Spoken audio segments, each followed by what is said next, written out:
ba siya? Oo, naman. Tumawag kayo ng ambulansya! Madali! Bilisan niyo! Oo! Hindi ko sinasadya.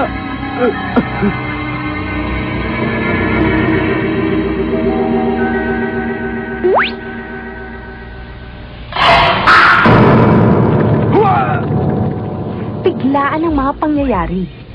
Hindi inaasahan ni Eugene na ganito ang mangyayari sa kanya. Hindi niya alam na patay na pala siya.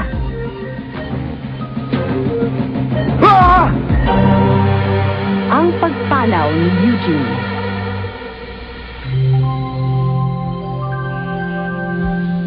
Aba, ako yun ah. Ba't ako nakahiga dyan?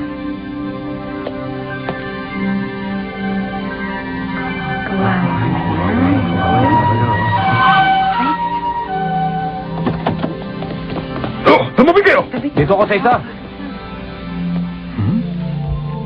Ligtas tong bata at may konting galos lang. Dalihin na natin to. Oo. Sandali. Saan niyo ba ako dadalhin? Tara, kailangan natin dalhin siya kaagad. Ha? Teka! Sandali! Saan niyo ako dadalhin? Nandito ako sa likod niyo! Ano ba? Ayaw niyo makinig, ha?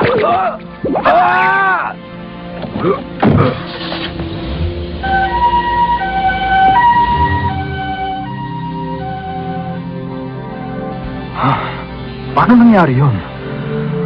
Ang alam ko ganito nangyari. Kanina lang. Nasa eskwelahan ako. At pagkatapos... Ang examination week ay sa susunod na linggo na. Kunin sa inyong mga gurong dapat pag-aralan.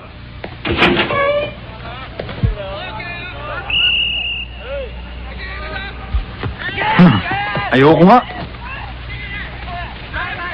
Anong ginagawa mo dyan? Sa'yo na pa kita hinahanap, nandito ka lang pala? Hindi ka ba papasok? Mauna ka na lang, Jenny. Susunod na lang ako. Ano ka ba, Eugene? Ano bang problema mo at wala kang kainti-interes sa pag-aaral? Hindi mo ba alam na importante ang pag-aaral? Alam mo ba na walang mangyayari sa buhay mo kapag binaliwala mo to? Kung gusto mo magkaroon ng magandang kinabukasan, kailangan ngayon pa lang ay umpisa mo na sa pag-aaral. Naiintindihan mo? Nice uniform. It's lacy.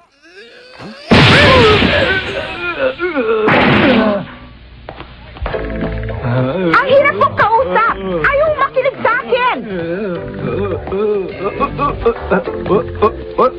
Kailangan baguhin mo ang pag-uugali mo, Eugene. Naintindihan mo ba? Jenny! Galit ka ba? Anong ginagawa niyo dyan? Narinig kasi namin sumisigaw ka kanina. Sino bang sinisigawan mo, Jenny? Sa tono ng boses mo kanina, talagang galit na galit ka eh. Sino bang kaaway mo? Si Eugene. Umanda na naman ang katigasan ng ulo niya. Kaya ayun, nasigawan ko. Jenny, hindi ka ba natatakot kay Eugene? Alam mo namang kilalang-kilala siya dito sa atin bilang isang siga. Ang lakas naman ng loob mong awayin siya. Naku, bakit naman ako matatakot sa kanya? Ha? Matagal na kami magkaibigan at alam kong mabait siyang tao. Kaya huwag kayo mag-alala. Ganun pala eh. Siya nang bahala. Maganda kayong lahat para sa darating na examination week. Mag-e-exam na naman. Kanino kaya to? Di paghatian na natin. Sorry na lang sa may-ari, pero swerte naman natin, di ba? Meron na tayong pambili ng merienda mamayang hapon. Tama nga. Basta siguraduhin mo, ating kapatid tayong dalawa dyan, ha? Siyempre pa! Tayo yata dalawang nakakita ng wallet.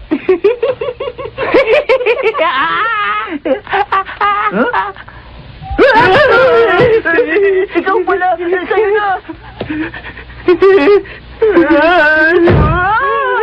Kaninong wallet yan, ha? Ha? Sandali! Anong gulo yan? Tulungan niyo kami. Ano ang ibig sabihin ng kaguluhang ito, ha? Wala po, sir. Ikaw na naman, Eugene. May ginawa ka na namang hindi tama at pati sila ay gusto mong idamay. Ha? Ano? Huwag ka na magsinungaling dahil ako mismo ang nakahuli sa'yo. Ang dapat sa'yo ay parusahan! Nagkakamali kayo. Ba't hindi niyo sila tanungin?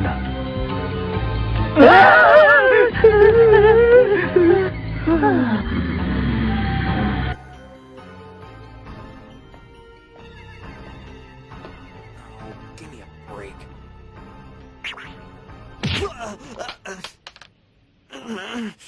Okay, somebody's dead. Sorry, old man. That's Mr. Takanaka to you. I've been calling for you all morning on the loudspeaker. Didn't hear it. Guess it mustn't be so loud after all, huh? I couldn't help but notice you were leaving us. Yeah, I got kicked out. Is that a fact, my good man? I wonder why. Perhaps we should discuss it in my office then. Dala. Oh? Nagulat kayo, no? Ayoko nang pumasok. Uuwi na ako. Bumalik ka dito, Eugene! Lahat na lang ng ginagawa ko mali. Wala na akong ginawang tama. Lagi na lang akong masama. Lagi na lang ako ang napapagalitan.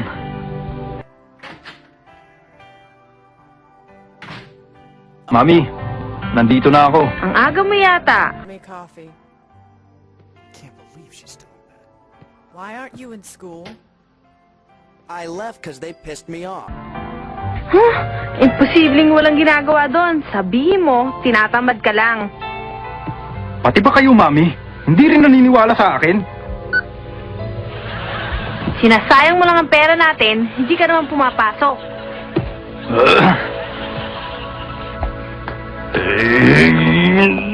Ako na naman ang nakita. Problema na naman ako. Ano ba yan?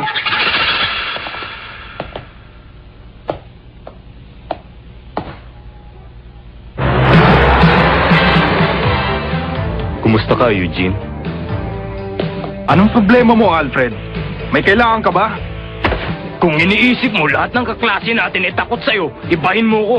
Wala sa akin yung pagigisiga mo. Naintindihan mo ba? Hindi ako takot sa'yo. Matapang ka rin pala, ano? Gusto mo akong subukan?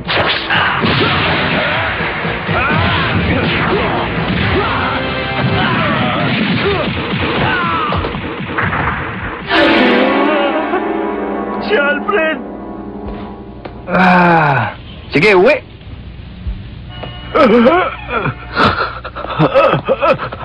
Ano, Alfred? Kaya mo bang lumakad? O bubuhatin ka na namin, ha?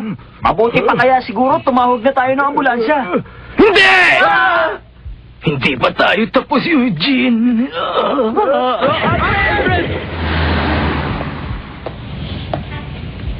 Ano? Ano bang kailangan kong gawin para mapuri naman ako?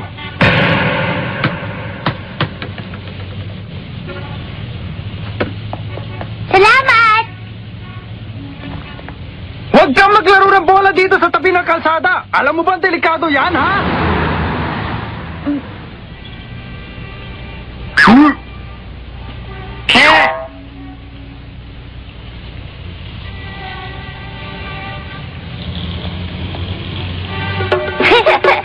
Ang galing! Ang galing niya!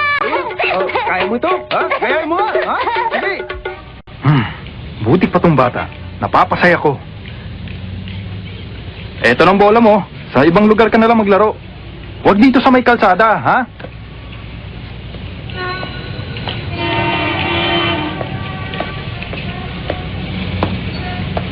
Ha?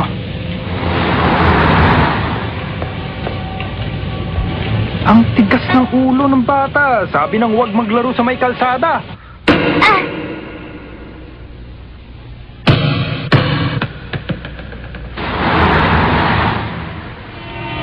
Boy! Huwag kang tatawid! Maraming sasakyan!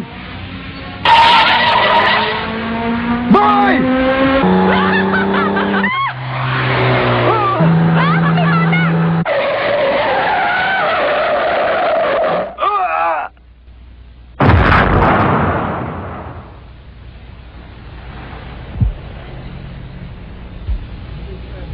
Pagtulak ko sa bata, nabundol ako.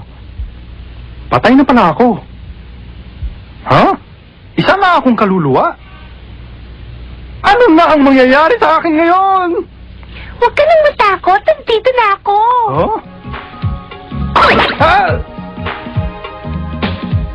Nandito na ako para tulungan ka.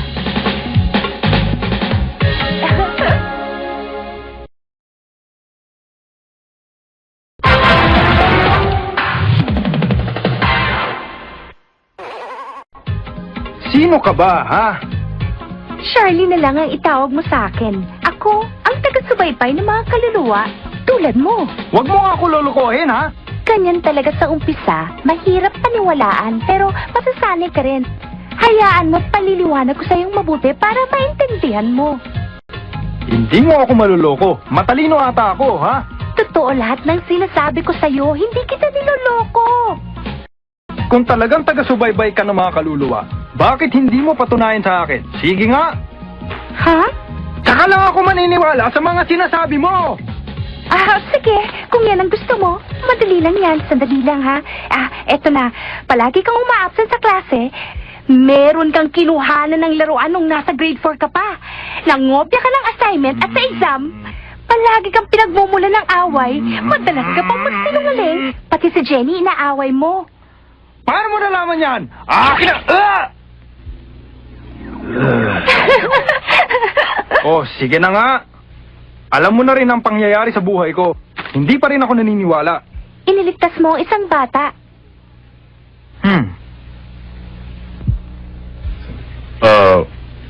Huwag na kayo mag-alala, Mrs. Walang tinamong malubhang pinsalang inyong anak. Siguradong ligtas na siya. Salamat. Salamat. At nakaligtas siya. Eh, paano na ako ngayon? Anong mangyayari sa akin? Paano ba ako matutulungan, ha? At ano naman ang nakakatawa? Makinig ka sa akin, Eugene. Meron ka pang pagkakataon mabuhay. Pero dadaan ka muna sa mahabang pagsubok para makabalik ka sa dati. Mabubuhay ulit? Ako? Eh, ano naman ang gagawin ko? Isasama kita sa kabilang daigdig para makita mo ang pagsubok na sinasabi ko sa iyo. Ha? Doon mo makikita ang halimaw na sasagupain mo at oras na matalo mo sila ay muli kang makakabalik sa iyong katawan. Pero hindi ganun kadali ang pagsubok na ito. Mahirap pala yan eh! Paano kung hindi ko malusutan ang pagsubok na sinasabi niyo? Kapag hindi ka nakalusot dito, pupunta ka na sa kabilang daigdig kung saan nananatili ang mga kaluluwang pinagbabayaran pa ang kanilang mga kasalanan at may katagalan pa yon. Makapaghintay ka ba? Ha? Parang ayoko dun, ha? Mahirap ang sitwasyon sa lugar na iyon. Pero ikaw lang pupunta roon at hindi ako. Dahil ako taga-subaybay lang ng mga kaluluwa. Magalan at pagbutihan mo na lang para hindi ka na mapunta doon. At nang makabalik ka na kaagad sa iyong katawan, hindi ba? Oh, ano, Eugene? Handa ka na bang harapin ang pagsubok at ang matapos na ang lahat ng ito? Ewan ko. Pag-iisipan ko muna. Bumalik ka na lang. Hindi na maaaring maghintay pa ito. Kailangan simulan ito kaagad at mahalaga ang bawat oras. Nakikinig ka ba sa akin, Eugene, ha? Tama. Ha? Pupunta muna ako sa amin. Titingnan ko muna kung ano na ang nangyayari sa bahay namin. Ano? Papasyalan ko rin ang eskwelahan namin. At pupunta na rin ako sa iba't ibang lugar na hindi ko pa napapasyalan. At nang sa ganon, malibang naman ako. Okay? Pero Eugene, kailangan gawin mo lang ang sinasabi ko. Bakit ba marunong ka pa sa akin? Sasabihin ko sa'yo pag handa na ako. Tandaan mo, Eugene, na mahalaga ang oras. Kaunting panahon na lang nalalabi sa iyo. Kung gusto mo talagang bumalik, pag-iisipan mo sinabi ko. Oh, saan ka pupunta?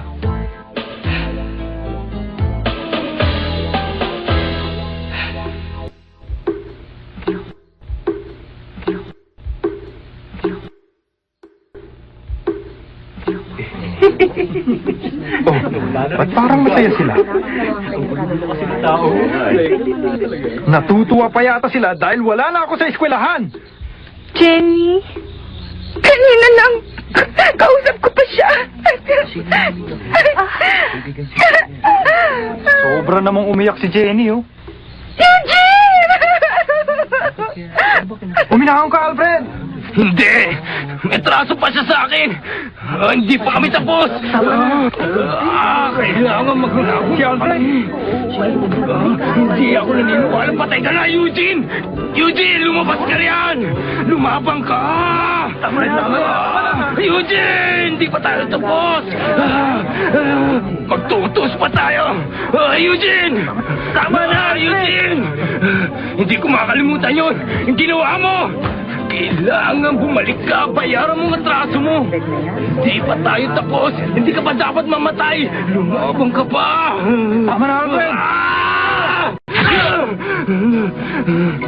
Hindi pa tayo tapos. Hindi pa. Hindi pa ako nakabawi sa'yo. Hindi pa. Titino! Alfred. Wala na akong problema. Oo nga! Sumasakit ang ulo ko dyan kay Eugene. Hindi na ako ma-high blood. Makakapagpahinga na rin ako. Sa lahat ng estudyante ko, kay Eugene lang talaga ako hirap na hirap. Napakatigas ng ulo. Buti na lang wala na siya, ano. Siguro naman ngayon, matatahimik na rin ang eskwelahan natin. Wala na siya, hindi ba? Totoo yung sinabi mo. Ayos na. Ano? Nagagalak kayo't wala na ako!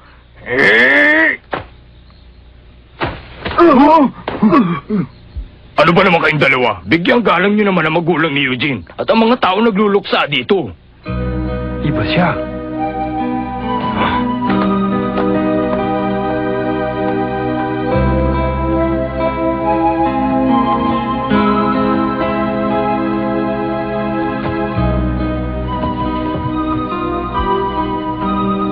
Alam kong mabuti ka, Eugene.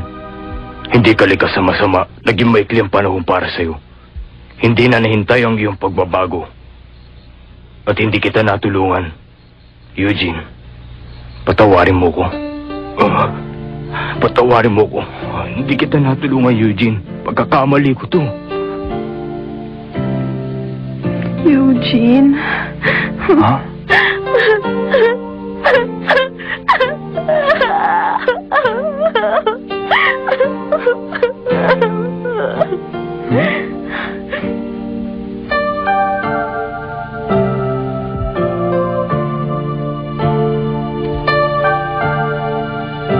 Anak, magpasalamat ka sa nagligtas sa'yo.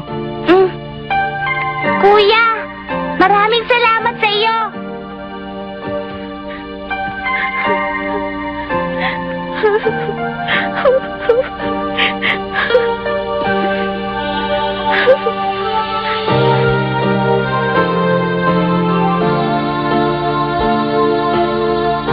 Mami, bakit hindi ko siya nakausap ng personal?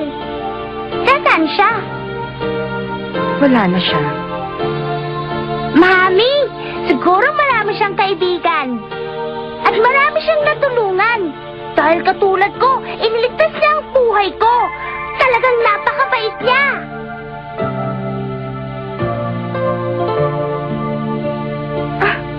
Anak.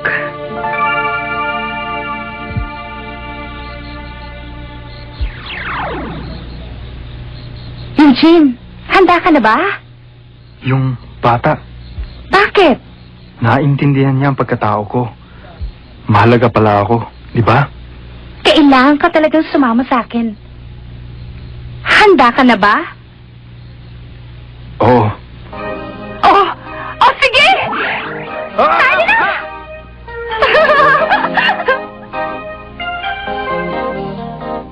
Teka! Saan ba ang lugar na yun? Basta kapit lang! Ganito ba? Basta! Umawa ka lang mabuti at dadalhin kita doon para makabalik ka rin sa mami mo. Kumapit ka! Ano ang naghihintay kay Eugene? Anong pagsubok ang daraanan niya? Magtagumpay kaya siya dito? His life, but what adventures await him in the spirit world.